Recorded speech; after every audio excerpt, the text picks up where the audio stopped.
Для вас Росія – це агресор? Зараз йде війна між Україною і Росією? Війною, перш за все.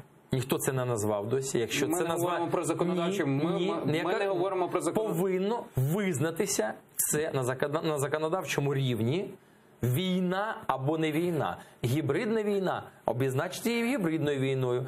Закон про агресора я не голосував. Я не голосував воєнний стан. Я не голосував мовний закон. Я не голосував драконівські закони.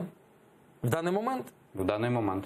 Сьогодні на тій території перебувають кадрові військові Росії, але більш за все в армії, ті, яка побудувалася в Луганській, Донецькій області, є виключно козаки.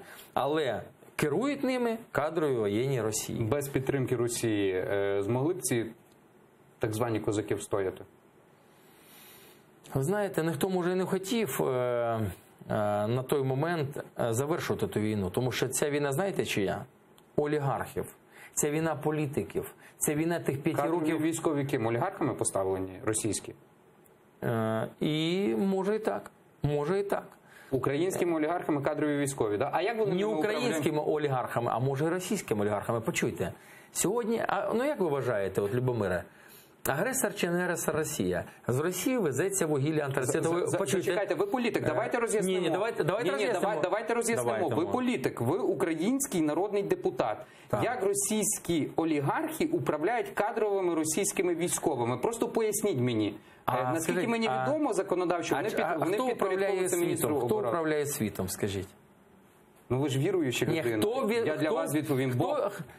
Хто управляє світом? Я маю на увазі мірським гроші.